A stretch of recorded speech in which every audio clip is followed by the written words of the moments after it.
Why do we celebrate Chanukah? What is the message to us in it? The Talmud explains to us, on the 25th day of Kislev, the evil empire, the Greek Syrian Empire, entered into the sanctuary. They entered into the temple in Jerusalem, and they defiled the entire sanctuary. In the end, when the Jews were victorious, when the Hashmonaim won, they retook the temple, and they searched, and they could not find anything not defiled. They built a menorah to light the menorah, and they could not find any oil that was pure. All they could find was one small jug of oil that remained not impure. They took that small jug, and there was enough oil in there to last for one night. They lit it, and it didn't last one night. It lasted 8 nights. And because of the miracle of this oil lasting 8 nights instead of one, the next year the rabbis instituted the holiday of Chanukah, and we celebrate Chanukah today because of the miracle of this oil lasting. And that's the Talmud. That's how the Gemara explains to us what the nature of the miracle was. The Maharal of Prague, one of the great medieval commentators, asks an obvious question on this statement of the Talmud. Number one, a bit of oil lasting a long time is a nice thing, but it's not a reason to create a holiday. Thousands of years later, the Jews are still celebrating this holiday. Oil lasting longer than it should is wondrous, it's a miracle, but it's not stupendous enough for us to actually create a holiday out of it. But much more significant, asks the Maharal, Al Hanisim is a prayer that we insert into all of our prayers on Chanukah. It was written hundreds of years before this Talmud. And it says very clearly why it is that we celebrate Chanukah. And if you read the words, they're extremely descriptive. For the miracles and wonderments, God, that you did for our fathers. And it goes on to explain, in the days of Mattatyahu, the high priest, when the evil Greek Syrians stood over your people, they attempted to cause them to forget your Torah. They attempted to pull them from your ways. God, you in your great mercy, you fought their battles. You judged their judgments. You took their revenge. You put the mighty into the hands of the weak. You put the many into the hands of the few. And you put the defiled into the hands of the pure. And it's clear from that prayer that the reason why we celebrate Chanukah is because of the miracle of the Jewish people winning this series of wars. And explains the Maharal, isn't that clear and isn't it obvious? Meaning to say the Greek Syrian Empire had entered our land, and they attempted to do everything in their power to eradicate Judaism as a religion. And it would seem that they would have succeeded. Yet miraculously, a small band of priests, Mattatyahu, the Kohen Gadol, the high priest, and his sons gather together, and they fight against the most powerful armies in their time. And they wage the wars, and they win. And because of that, they're able to kick these people out of our land, and we're able to continue the Jewish nation. Isn't it obvious that the miracle of the war is why we celebrate Chanukah? Yet that's not what the Talmud says. The Talmud doesn't mention the war. It mentions the fact about the oil. It doesn't mention the war at all. And the Maharal's question is that it's obvious that the miracle was the fighting of the war, that God saved us. Why is that not mentioned, and why only the oil? And the Maharal explains that while it's true and it's clear that the reason why we celebrate Chanukah today is because of miraculous victories, because of the wars, it wasn't clear then. You see, they fought wars, they waged battles, and it looked to them like they were greatly successful, but they didn't see it as a miracle. It was only when they rededicated the temple and they lit that menorah and they took the little bit of oil that couldn't possibly last 8 nights, and yet it lasted 8 nights. When they saw the miracle of the oil lasting, that's when they got it. That's when they said, oh my goodness, it's a miracle. Oil can't last. One jug of oil lasts 1 night, not 8 nights. As this is a miracle, that allowed them to reflect back on the wars previous, and only through the miracle of the lighting of the candles did they then appreciate that the battles were miraculous as well. Explains the Maharal, of course the reason we celebrate is because God redeemed us as a people, and because God allowed this small group of Jewish men to win the wars. But it wasn't until they saw the miracle of the oil lasting that, in fact, they appreciated the miracle of the battles. And that's how the Maharal explains to us the Gemara. Obviously, it's a miracle of the battles. They only understood it through the miracle of the oil lasting. The problem is that this Maharal is very, very difficult to understand if you have but an inkling of the historical perspective of what was actually going on. We have two Megillas and various different works that allow us to have a historical perspective. And let's sort of retrace a little bit the story of what happened, and let's see if we could better understand why this Maharal is quite difficult to understand. We'll begin as follows. On the 25th day of Kislev in the year 168 before the Common Era, Antiochus, who was the emperor of Greek Syria, the most powerful dynasty in its time, marches into Jerusalem. When he marches in, the first thing he does is he kills 40,000 Jews, takes 40,000 more as slaves. He makes a beeline directly for the temple, and he does everything in his power to desecrate, to defile the temple, and to embarrass the Jewish people. He takes a pig, obviously an unkosher animal, and he mocks the Jewish people by doing the service exactly as it was done by the priests, but now with a pig. He goes through the entire enactment. He then takes a harlot, takes a Torah scroll, and on top of the Torah scroll performs an act of impropriety, and he made powerful, deep decrees against anything Jewish. Initially, his decrees were against Rosh Chodesh, Shabbos, and Milah, the days of the Jewish calendar, against Shabbos, against the Bris Milah. Those were his decrees.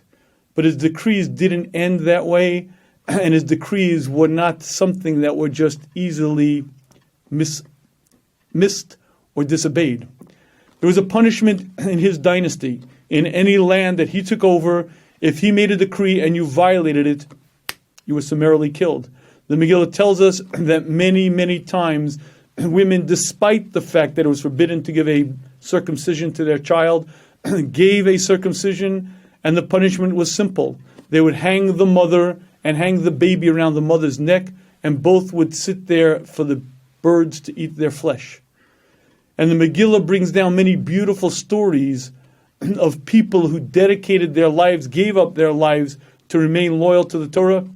There was one woman whose husband had died, and she went up to the walls of Jerusalem. And she stood up on the walls of Jerusalem, and she called out to one of the Greek Syrian generals. His name was Bagris. And she says the words, "Do you think that you've destroyed the covenant of Abraham from our people? You haven't." And she reaches under her cloak, and she takes out a baby. And this baby, she then takes a knife, circumcises her baby, then throws her baby to its death, and jumps herself to her death. Why did she do that? Because it was obvious what would happen. You see, this was the most powerful dynasty in existence, and they occupied Jerusalem. Their soldiers were everywhere, and you could not get away with giving your child a circumcision without it being dealt with, and the punishment was sure, and the punishment was consistent. And people realized very quickly that if you wish to keep a Torah lifestyle, if you wish to be loyal to the Torah, you could not do it in Jerusalem. And as a matter of fact, anyone who wanted to remain loyal to the Torah had to run away, had to leave. An illustration of how egregious and how heavy the oppression was, at the end of the story, Yehuda Maccabee sends out messages. After the Jews won and they kicked the Greek Syrians out, he sent messages to all over Israel. We have Torah scrolls. Come make copies. You see, you have to understand, in those days, there were no books as we have it. The way you studied Torah, the way you taught Torah was through a Torah scroll. But one of the decrees very shortly enacted was that any Jew found with a Torah scroll would be killed. You couldn't find a Torah scroll in Jerusalem. The city was bereft, and at the end it was to the point that Yehuda sent out the message, we've won the war, we have Torah scrolls left, come make copies, spread them back across Israel. But the point is that this was a very, very bleak and very, very dark times for our people. You see, the decrees initially were very much directed towards Judaism as a religion, but it wasn't just the Jewish way of religious practice. What Antiochus was trying to propagate was the Greek-Syrian culture, and that's what his mission was, to make the Jews as Greek as the Greeks. And while it began simply with not performing commandments, not learning Torah, the edicts became far more aggressive. After a while, if you walked in the city of Jerusalem, you had to wear the Greek cloak. You had to wear the Greek hat. You had to speak the Greek language. And if someone asked you who you were and you identified yourself as a Jew, you were killed. Any person walking the streets of Jerusalem either was a Greek Syrian or acted like one, and anyone who was loyal to the Torah fled. And there were quite a number of Jews who were loyal, and what they did was they fled Jerusalem, and they hid out in the mountains, they hid out in certain cities far away. The Ramban, Nachmanimi's commentary in the Bible, explains that this was a very, very difficult time for us. Number one, most Jews didn't live in Israel at this time. Remember, this is the Second Temple era. During the destruction of the First Temple, the Jewish people are en masse expelled from Israel. We end up in different shores. We end up in what's known as then Paras and Madai, somewhere Iraq, Iran, somewhere in that area. We have the Purim story at the end of that time period. Esther, the Jewish queen, marries Achashverosh, and she has a child. That child is Daryavish, and Daryavish allows for the rebuilding of the temple. And in fact, the Second Temple is built. The Chanukah story is about 200 years after the building of the Second Temple. But the Ramban, Nachmanides, explains that things were very different now than they were before. Number one, most of the Jews alive did not live in Israel. At the time, if you went to Egypt, if you went to Alexandria, Josephus says there were over 1 million Jews living in Alexandria. The Talmud explains to us that there were temples that were so large in these cities in Egypt that you had to have flags in the front. One couldn't hear anyone from the front to the back. That entire system of flags to let people know what they were up to. The majority of the Jewish people didn't live in Israel at the time. But there was far more going on to appreciate what the danger was to our people. You see, we were not an autonomous people at this time.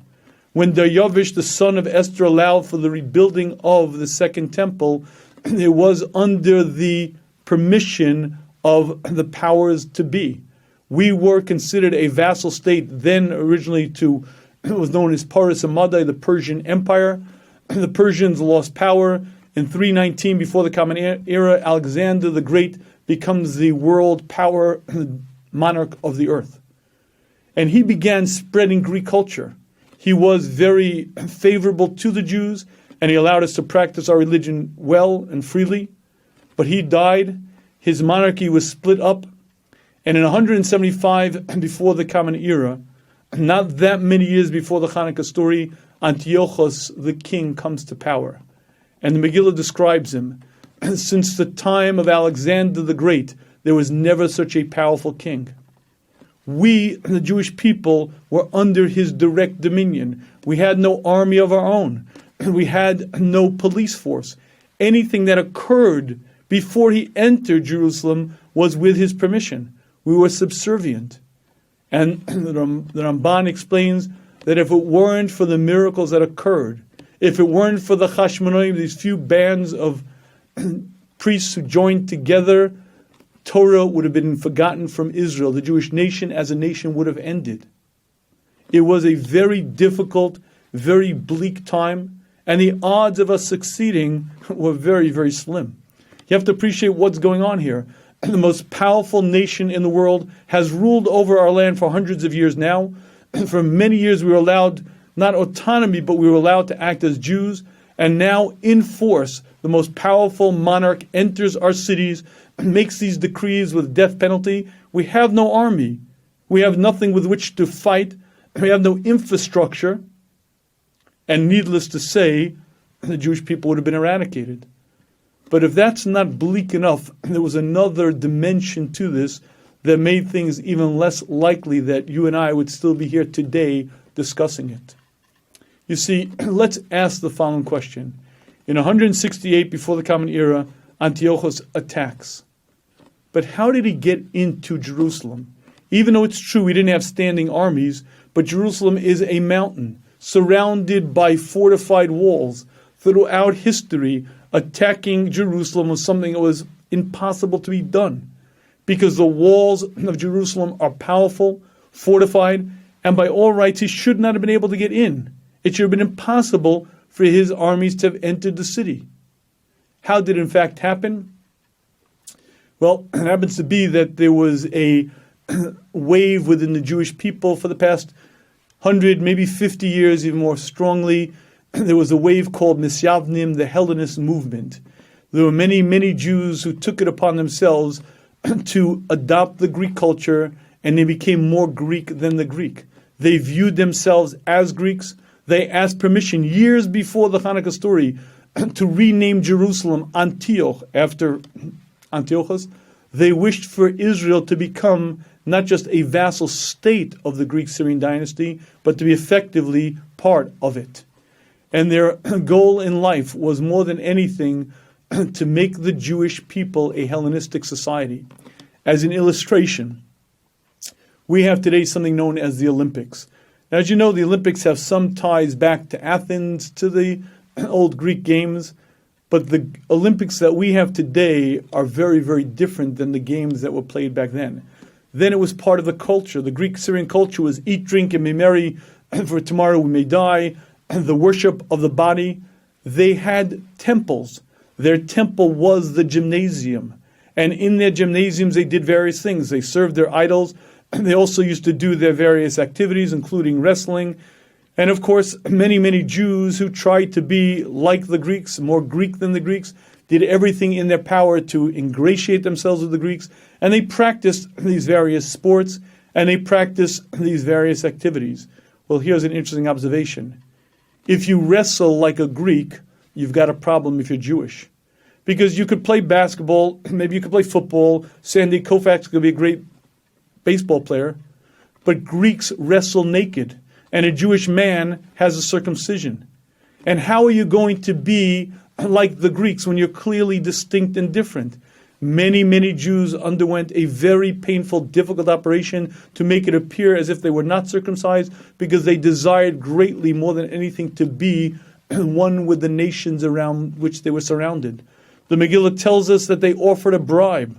They offered a huge amount of money to Antiochus to open a Beis Mishkach, a gymnasium in Jerusalem, before he attacked.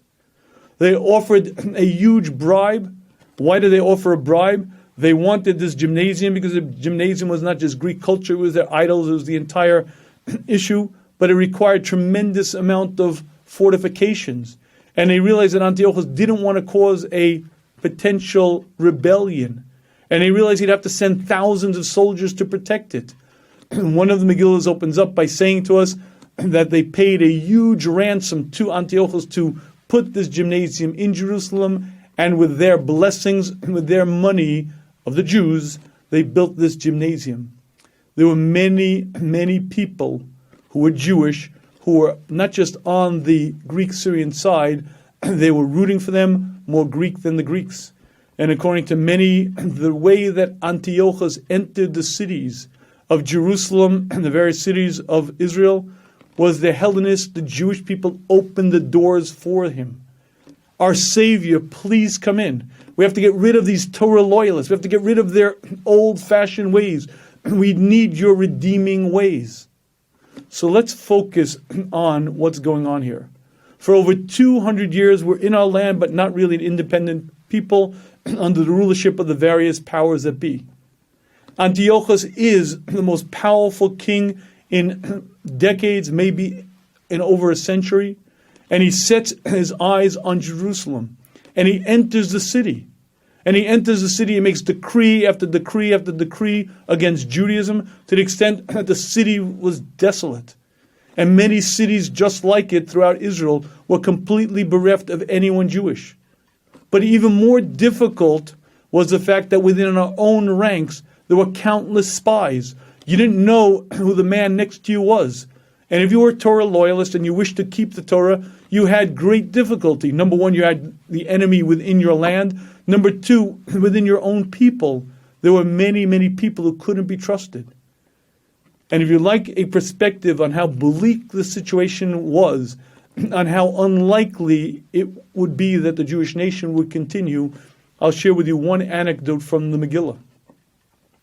The Megillah tells us that shortly after Antiochus enters the city, there were 1,000 Jews who had fled to a certain cave. Remember, Jerusalem is surrounded by various mountains, and many of these mountains have caves, deep cavern systems within them. In any case, 1,000 people were hidden in one slave keeping the Sabbath. And the word got out to Antiochus' armies, to the Greek-Syrian armies, where these Jews were. Needless to say, one of the Hellenists, one of the Jewish people, squealed. And at the mouth of the cave, a garrison of these Greek-Egyptian soldiers mounts themselves, and they call out into the cave, and they say these words, "Come out, live like us, eat our food, keep our ways, and we'll have peace." Inside the cave, there was a meeting. Inside the cave, there was a conference. Should we wage war against them? They were armed. And by the way, they could have won. There were many more inside the cave than outside the cave. Should we wage war? And they said as follows, "Let the heavens and the earth be our witnesses that we didn't desecrate the Sabbath." They sent out the message, "We're not coming out." The Greek-Syrian army lit a fire at the mouth of the cave. They took blankets and began blowing in smoke, and 1,000 men, women, and children died on that Sabbath. Matazio, the Kohen Gadol, the head priest, when he heard about this, he was furious. The law is that if your life is at stake, of course you're allowed to violate the Sabbath. They should have fought. They outnumbered them, and they had weapons. He was furious at them for not fighting. But here's the question. Why didn't they fight? And I heard Rabbi Shmuel Irons, a scholar, offer an opinion. They said, why should we fight? It's true, we'll win now, but by next week or the week after, it'll be over. There was no point in fighting. You desecrate the Sabbath to live, to keep many more Sabbaths, but they had no hope. It was such a hopeless, desolate situation that they basically abandoned any hope of really keeping Torah again. They said, better we should die innocent. Why desecrate the Shabbos when by the next Shabbos anyway the Greek Syrians will kill us? There was no point in it. And here's the observation. If you were a Jewish man, woman, or child living in those times, you would have given up hope. Certainly, if you were a member of the Greek-Syrian dynasty, you would have known that Judaism is extinct. Any intelligent assessment would have told you that there is no way that the Jews should still exist 5 years later, 10 years later, and certainly not centuries later. And let's really begin to study how, in fact, the miracles unfolded as they did. Where did the revolt start from? So the Megillah tells us a Pekid came to Modois. Modois is a city maybe 10 miles from Jerusalem, a small mountaintop city, and the Greek-Syrian armies would go from place to place. First, they would take over the large cities. Once they made them Yud and Fry, once they got rid of the Jews in that area, then they went to the surrounding areas, they went to the villages, the hamlets, they went around spreading out. Modois was a small town, about 10 miles from Jerusalem, and in that city lived a particular individual whose name was Matazio. Matazio was the head priest. He was, in effect, not acting as a head priest because there was a tremendous turmoil in the Jewish nation, but he was recognized as the head priest. He and his sons lived in that city. In any case, a small group of Greek-Syrian soldiers come to that city, and the captain, the Pekid, calls all the Jews of Modois to the center town. And he calls out to Matazio, I know who you are. You are the head priest of the Jews. Come, you be the first one to worship. You be the first one to serve our idols, and I guarantee you, you will ride on the king's horse. You'll be treated with great honor. No sooner did this captain finish his words And then another Jew said, no, no, no, let me be first. And this other Jew stepped forward to serve these idols.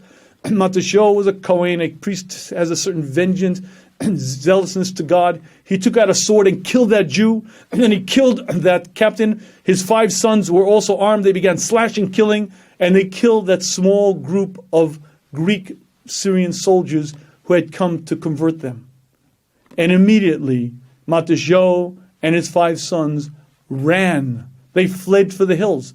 This wasn't an armed revolt. This wasn't a rebellion. It was a priest and 5 of his sons who had, in an act of zeal, overreacted maybe, and immediately fled. But they were wanted, and they remained off in the hills. And from that position, they began what I guess you'd call guerrilla skirmishes.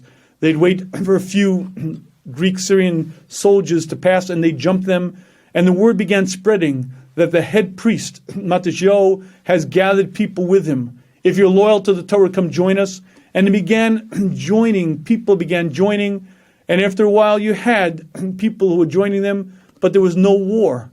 We didn't have an army that we would stand up against the tens of thousands of Greek Syrian soldiers. It was guerrilla skirmishes. It was Matashel and his 5 sons. His 5 sons, Yehuda, Shimon, Elazar, Yochanan, Yonatan. The only one who had any military experience was Yehuda. The rest of them were just regular priests. And other people joined them, most, again, who also didn't have military experience. But they began these guerrilla skirmishes. And after about a year's time, it became clear that there was a force to deal with, because it became unsafe for the Greek and Syrian armies to pass unless they were in mass. There were attacks, and there were constant ambushes. And the word began spreading in Jerusalem. The word began spreading in the environs of Israel. The Kohen Gadol, the high priest, has joined to fight. Come join him. And there were numbers, scores, and eventually hundreds of Jews who joined. But the entire first year, there was not a single battle, as we would call a battle. Within that first year, Matashel died, and he appointed Yehuda, his son, to be the one to take over. And after that began the battles. You see, Antiochus began hearing about the revolts, and he began hearing about the Jews rebelling. And Antiochus did not take kindly to that. He was not the type of king who liked being toyed with. And he sent one of his powerful generals, Apollonius, and he sent him to put down this rebellion. Apollonius showed up with tens of thousands of men. And Antiochus realized that he would quickly settle this issue. Yehuda stands in battle with his few hundred men against Apollonius.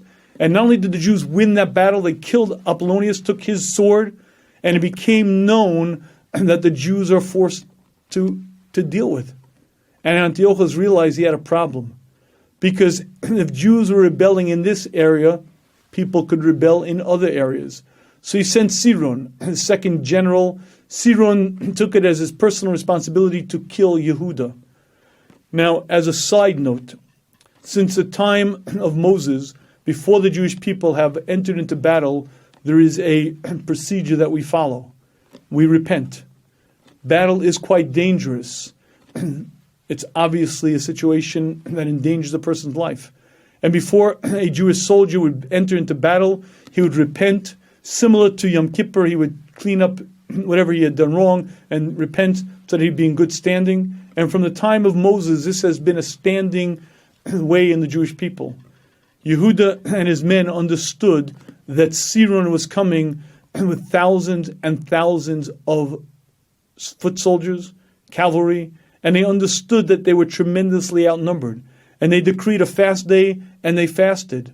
But they miscalculated. They miscalculated because very shortly before they realized it, they were surrounded. And they were surrounded by 20,000 foot soldiers and cavalry, and they were at that time maybe 4,000 men, and they were at the end of a long fast day. They were tired and weak, and they had the opportunity to run away. And Yehuda said to his men, no, better for us to fight and die to honor God's name. Better for us to fight and die now than to run away. and they fought. Weakened, obviously ill-equipped, obviously tremendously outnumbered. They fought against the Greek-Syrian armies, and amazingly they won. They destroyed those armies, and they killed almost 9,000 of the Greek-Syrian soldiers, and the word quickly spread that the Jews are rebelling in earnest. At the height of his power, Yehuda Maccabee had 5,000 Jewish soldiers at his hand.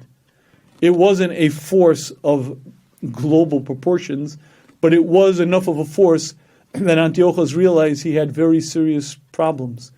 And he sent Nicanor. Nicanor was a general who had won many, many battles for Antiochus, and Nicanor had a plan. Nicanor shows up on the land of Israel with 40,000 foot soldiers, 7,000 cavalry, and 1,000 slave merchants. And let me explain to you what these slave merchants were there to do. You see, many years earlier, Rome and the Greek-Syrian dynasty had fought a battle. In that battle, there were two provisions made. The Greek-Syrian dynasty lost. They were now more powerful than they had been then, but they signed a treaty with Rome. And there were two provisions in that treaty. Number one, the Greek-Syrian dynasty would never again use war animals. They would never use elephants in battle. In those days, we didn't have mechanized armies. The elephant was considered the tank of the era, huge, powerful beast. And it was such an unfair advantage that Rome, as part of the peace treaty, decreed that the Greek Syrians must sign that they will never again use the elephant in war.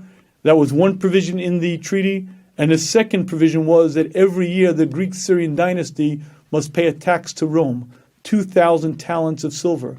A talent of silver is about 50 pounds. It was a king's ransom. And Antiochus had a very real problem. It's true that his forces were more powerful, but the way a king gained power in those days was by employing soldiers, paying them well, and winning wars. But he had paid such a fortune of money that his treasury was depleted. And it got to the point where he had to pay that yearly tax to Rome, and he didn't have the 2,000 talents of silver. Nicanor comes to his Royal Highness Antiochus and says, "Your Majesty, I have a plan to solve the problem. I'll put down the rebellion. I'll kill Yehuda the Jew, and I will solve the national debt." What did Nicanor do? He sent announcements throughout the dynasty that he was going to be selling slaves at an unprecedentedly low price. He would sell 90 Jews for a talent of silver. The slave merchants came running, and when Nicanor landed on the shores of Israel, he came with 40,000 foot soldiers, 7,000 cavalry, and 1,000 slave merchants. These slave merchants had enough money to pay for the slaves that they were going to take. They came with their bonds, and if you do the math, you'll quickly understand the danger that we faced. You see, if Nicanor was selling 90 Jews for a talent of silver, and he needed to raise 2,000 talents of silver, what it means is he planned taking 180,000 Jews into slavery. When Nicanor landed, they amassed the arms, they began starting their formations, and they began planning the battle.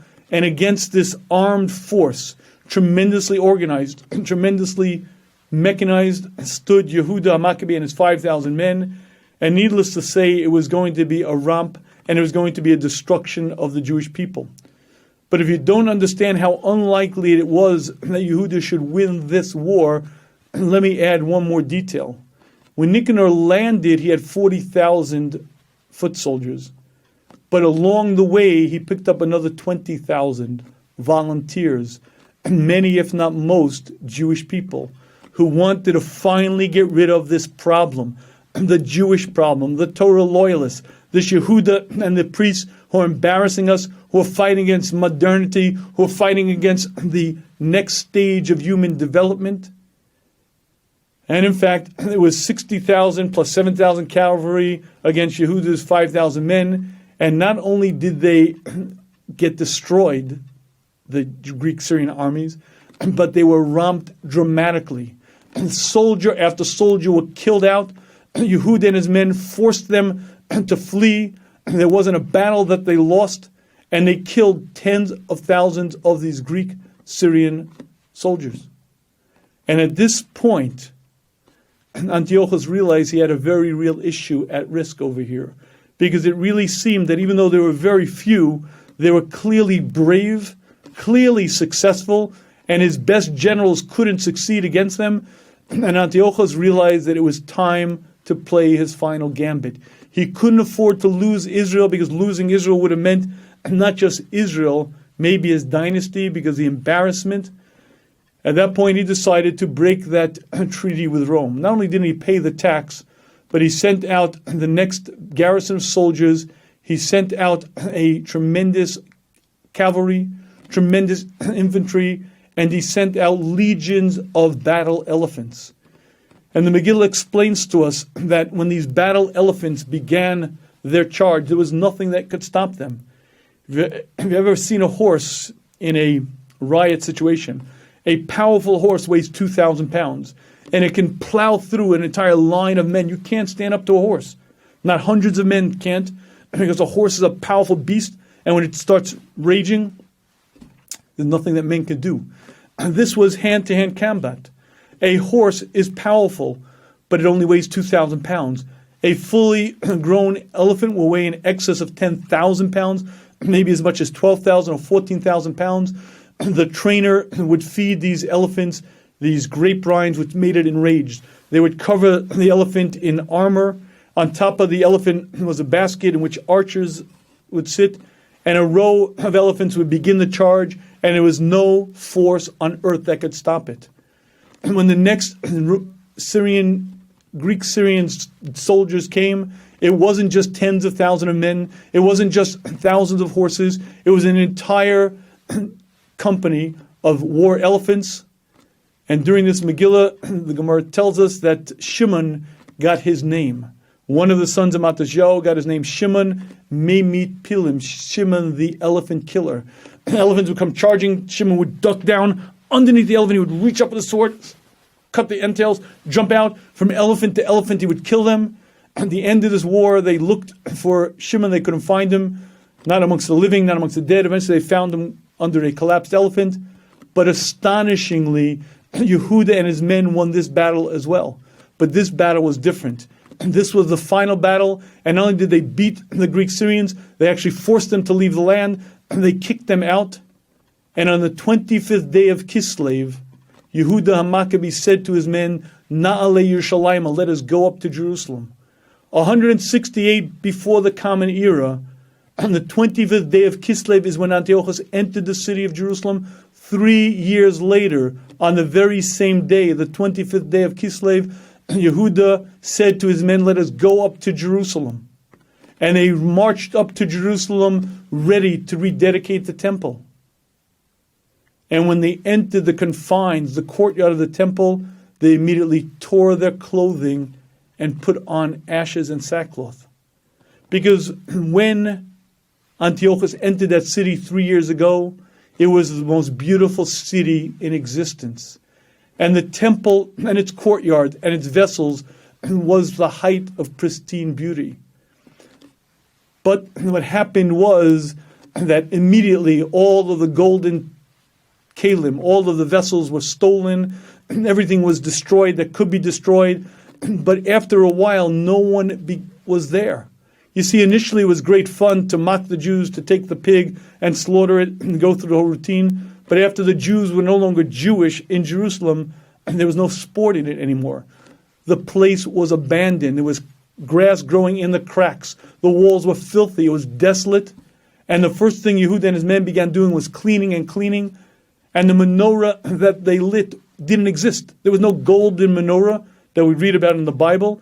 They took metal poles, and from these metal poles they fashioned what looked like a menorah. They put the cups on top. They found that one jug of oil, and from that one jug of oil they lit, and it lasted 8 days. So here's the question. The morale tells us that after that battle, the Jews didn't see the previous battles as a miracle. It wasn't until they lit that 1 day's worth of oil, and it lasted 8 days, that they said, I get it. And just like this is a miracle, and so too everything previous was a miracle. The question is, how could they miss the obvious? Isn't it clear? Priests whose job it is to serve in the temple, to teach Torah, aren't brave, valiant soldiers. 5,000 don't beat powerful armies of 10s and 20s, 30, 40, 50,000. You don't win these kind of wars. It's obvious and clear that it's miraculous. Why is it that the people then didn't realize it? It wasn't until the miracle of the oil that they recognized the miracle of the battle. And I'd like to share with you one of the great lessons of Chanukah. And that is that a human being can live through miracles that are so obvious, so clear, and miss them. A person can see God in his daily life and never even notice it. Because we human beings become so accustomed to the ordinary, we mistake nature for just happenstance and occurrences. And apparently that's what happened. As strange as it sounds to us from a historical vantage point, to the people living there, look, they listen, Yehuda Maccabee, there's men, I told you, give a Jew a 22, those Jewish boys, they're bright, they're courageous, I knew we could do it, guy. All right, listen, I'm sure God helps, but it was mostly our vigor. And it wasn't until they saw the oil that they appreciated how miraculous it was, because they, as people, are people. And we get used to nature, we get used to things, we explain it away as rational, and a person can live through overt, clear miracles and never appreciate it. And it wasn't until they saw the oil burn that suddenly they got it. And it suddenly hit them with such clarity, with such understanding. And I'd like to share with you that if you feel that that's a little hard to hear, maybe like a stretch, almost like, how could they have thought such a thing? You and I have experienced just such a thing. Let's focus on modern history today. Within the past not such a long time in history, you and I have lived through a miracle that clearly rivals and probably outshines the miracle of the Greek dynasty being destroyed by the Yehuda Maccabee. It was 1967 when the state of Israel was in perilous conditions. At that point in our history, there were 3 million Jews living in this area about the size of New Jersey, surrounded by 100 million Arabs on every side. But it wasn't just that we were surrounded by 100 million Arabs. It was that the Arab countries had been spending billions and billions of dollars every year to build up their arsenals. The land ratio at the time was 650 to 1, but that's not the illustrative point. The USSR spent every effort they could to back Syria, to build up Egypt, and these were highly trained, cracked troops. I was a young boy during the Six-Day War, and I went to school, and I remember in my school there was a drive. The principal announced, and each teacher collected in their classroom bed sheets. They asked all the children to bring bed sheets. Why bed sheets? Because the Jewish community tried to do what it could, and they knew that there'd be so many injured, so many killed, that the hospitals could not possibly have enough bed sheets. And in schools across the country in America, they tried to do what they could, gather bed sheets, whatever they could, to help the poor Jews who were going to be slaughtered in mass. The Six-Day War really didn't last 6 days. It really lasted 6 hours. Within the first 6 hours of the war, the entire Egyptian Air Force was wiped out. But you have to hear something truly amazing. Egypt is not that far from Israel. And Egypt was in war many times previously, 1948, 1956, and they were much aware that Israel might bomb their airfields. So Egypt had created a system to protect themselves. Their hangars were duplicates. For every single plane that was actually in a legitimate hangar, there was another hangar that was empty next to it. Meaning to say, every plane had 2 hangars.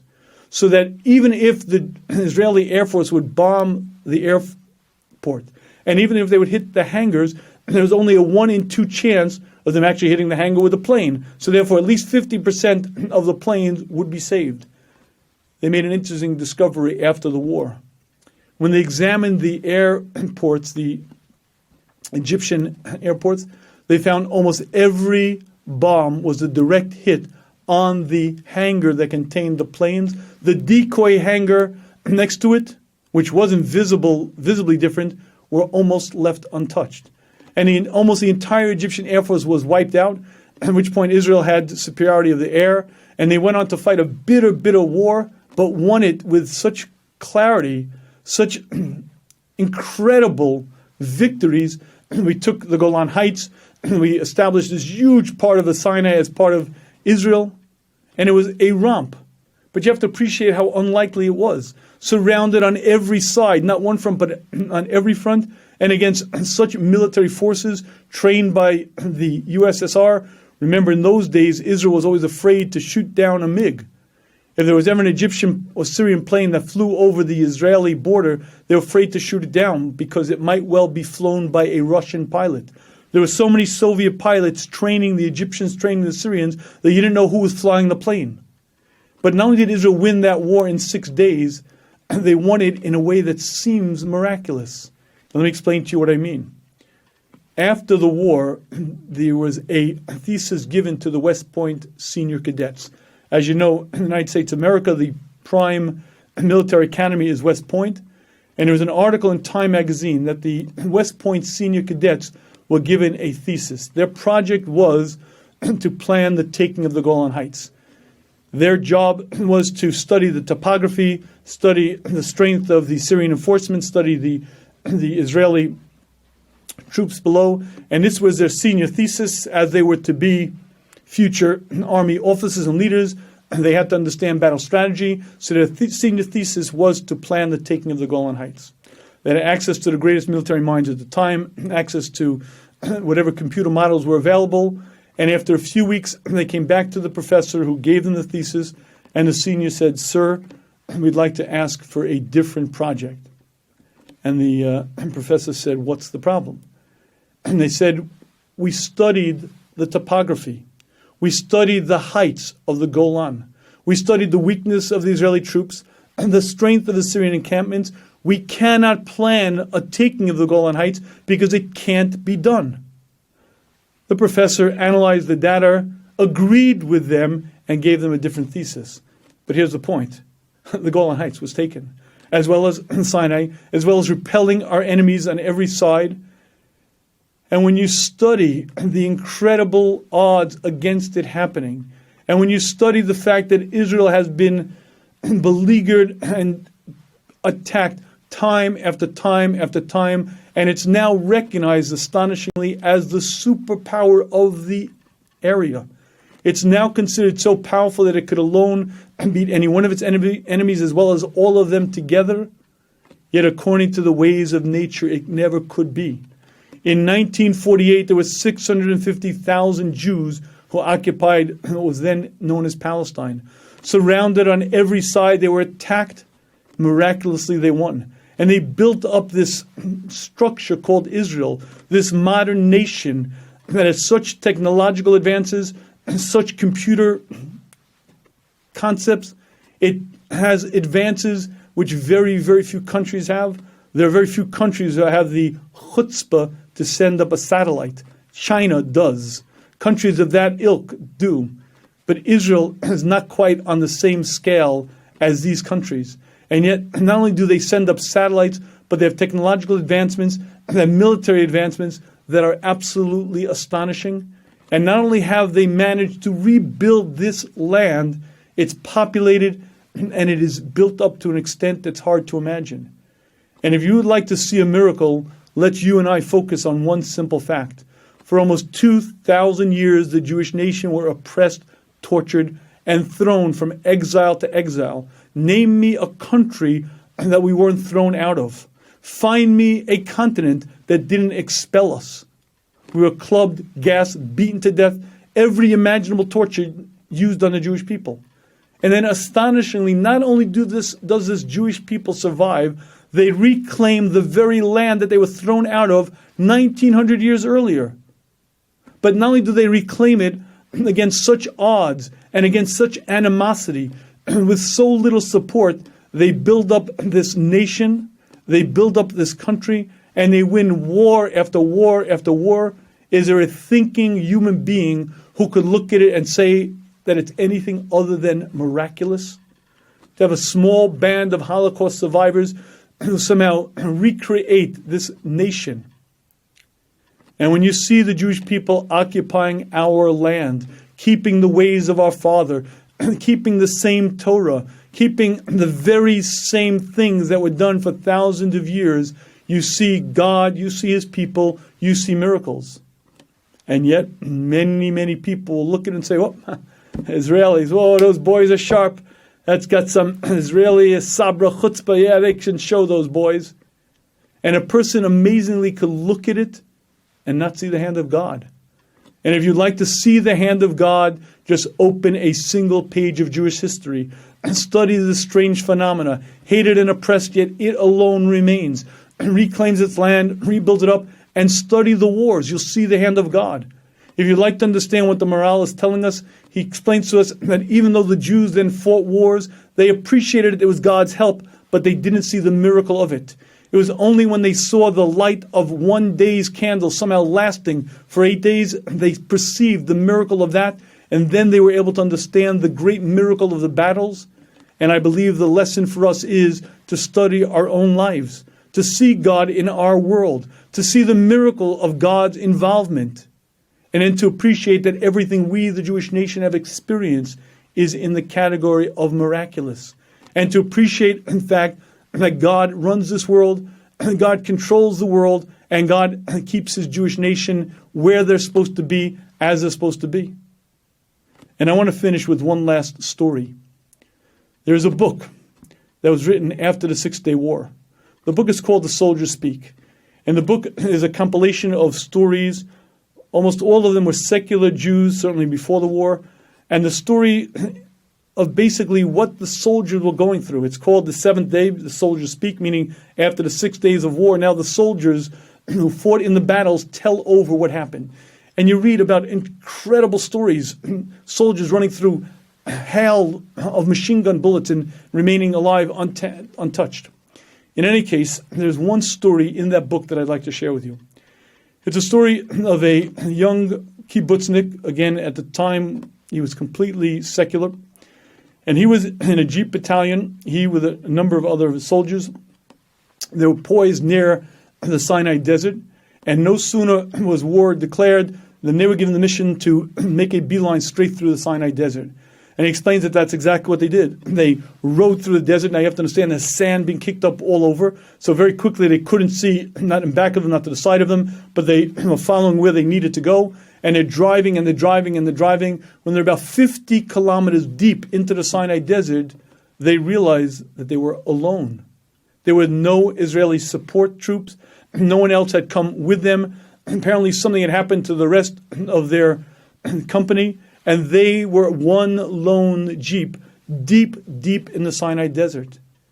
And this Israeli driver describes what it was like when they looked up and they saw the Egyptian planes. There were a few Egyptian planes left. And they realized that they're toast. This is the desert. There's no obstacles. The jets can fly as low as they want. And they can just destroy whatever in front of them. And he says he stopped the Jeep. And he told his men, run out. They ran, spread out in the sand, and lie down full face in the sand, knowing full well that their days were ending. And he describes what it was like, face in the sand, as these planes flew as low as they wanted. And he describes the machine gun bullets ripping up the sand. And he feels the vibrations, and the planes pass. And when they pass, he gets up. And he realizes he's untouched. He looks left, and he looks right. And he sees that the rest of his soldiers were also untouched. But the planes, the Egyptian planes, realized they missed. So he describes what it was like watching while these planes turned around and they were coming for a second pass. And he describes same scene, spread out, lying full face in the sand, machine gun bullets, ripping up the sand. And after the second pass, again he gets up, untouched, looks left, looks right, not a one of his soldiers were hit. And then watching the planes for a third pass. And the same routine, face in the sand, bullets ripping up the sand, feeling the vibrations, and getting up untouched. But by this point, the Egyptian pilots were gunning for blood. If you remember from the Vietnam era, napalm is a petroleum byproduct, and they decided to drop napalm on these soldiers lying in the sand. And this soldier describes what it's like lying face down in the sand as he feels the searing heat, this petroleum bomb exploding, the napalm explodes all around him. And when the planes pass, he describes getting up, being untouched, and looking at 4 of his other soldiers also untouched. And then they saw the Israeli planes coming in the sky, chasing the Egyptian planes out of the sky. When I first heard this story, I didn't read it. I heard someone else tell it. I said to myself, I must get this book. I have to read this. It's incredible. And I went on Amazon. It was out of printer. It was difficult to find. But I got a copy of the book, and I began reading the story, and word for word, exactly as I'm saying it. And I was so moved. I was just so emotional. The bullets and the napalm. It's a miracle. And then I got to the punchline. He defines it. In his ending of the story, he defines it. He says these words. What do we see? I guess we got lucky. And I had to stop. I had to read the words again. I guess we got lucky. And I said to myself, how could a thinking human being say those words? You live through a miracle of unimaginable proportions. You see your death, and somehow miraculously these planes who were shooting ducks in a barrel missed you, and they missed you time after time, and they missed you with napalm, and you say the words, I guess we got lucky. And I believe that's exactly the message of Chanukah. We live with miracles all the time. Every aspect of nature, every aspect of God's creation is miraculous. Our own personal story is miraculous. Surely the story of the Jewish people and surely the rebuilding of Israel today is miraculous, but you have to train your eye to see it. You could see it as nature, you could see it as whatever, and unless you train your eye to see God, to pierce through the veil of physicality, you could look at it and say it's nothing. The Maharal explains when they saw the miracle of the oil, they understood the miracle of the battle, and I believe the message for us is to do the same, to study the miracle of Jewish existence, to study the miracle of our own existence, and understand that God is with the Jewish people. God fights our battles.